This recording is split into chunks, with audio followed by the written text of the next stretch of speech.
going to make a video on my take on core training, ab training, whatever you want to call it, as it pertains to powerlifting. Something I see is skipped more commonly with intermediate lifters than beginner lifters, but I think it is just thoroughly underdone. So first of all, I'd like to make a distinction. I think there's kind of two general categories of ab exercises. The first are just very much bracing drills. Bracing is a skill, thus you use drills to practice it, because you can only practice it so many times with a heavy squat on your back before you have a very distinct rate limiter. Examples of this really quick: 360 planks, dead bugs, bird dogs, so on and so forth. And I think those are extremely important, and I would say that they should be placed in your pre-workout warm-up routine is where I would put them personally. That way you're cueing your mind, you're cueing what you want to do with your core before the workout and practicing the skill when it is most relevant to your training. And then the second category of ab exercise would, I would say, be more of a strength specific thing. And some people really skip out on this and just focus on the skill portion of bracing. And I also feel this is a mistake. As powerlifters, you are loading your low back heavily, at least probably 2 times a week, if not, like some people go up to 6. I don't do that, but it makes sense to me that if you want to prevent imbalances, and your tight spinal erectors are going to be a thing, and you can't always just loosen them up. So the only way to keep your back from being an extension all day is to have equally strong and tight abs. So if you are training 3 days a week, loading your low back heavily, it makes sense to me that you would want to have that frequency, at least that frequency, on loading your abs. And because the weight you can use on loaded ab exercise is so much less than you can load into your low back, I think you need a greater frequency than you load your low back at. I train abs 7 days a week. Is it super extensive, or is it like a beauty workout? No, but I believe doing something every single day is a very effective way to go about that. And because I like to try to provide something practical that can actually be implemented, I will go over my selection for the more strength-oriented, not the pre-workout ones, but these are either post-workout or done in a separate session. I do them just kind of before I go to bed. The first and foremost would be the ab wheel. Absolutely phenomenal, very specific to what you want to be doing, bracing. You're not letting your rib cage rise. You're creating a tight, rigid core, and you're maintaining position rather than using it as a flexor. Very, very good. Can be progressed in reps or moving up to your feet. I think you should delay moving up to your feet long after you think you can, because you probably can't do it correctly.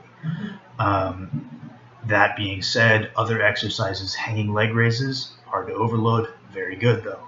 And then the two that I use more specific to the deadlift, because I believe a lot of people draw the rib cage down a lot more actively, where your core is acting almost as a flexor, a lot more than it is in the squat, right, where it's just a isometric.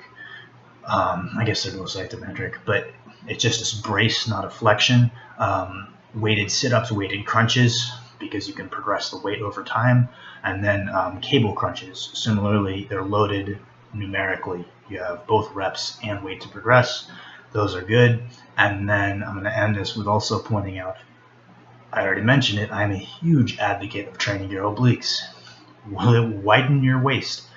Probably, maybe a little bit, and I could not care less if that means my back doesn't hurt all day. When I neglect my obliques and I neglect my abs, my back gets tight and it pulls me into extension all day. It's not an injury, it's just I'm walking around with my back at extension and my spinal erectors flexed, and they're going to cramp all day.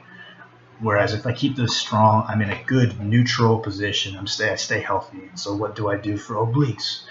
I do side bends with a dumbbell, taking them pretty heavy, one really tough set after my deadlift days.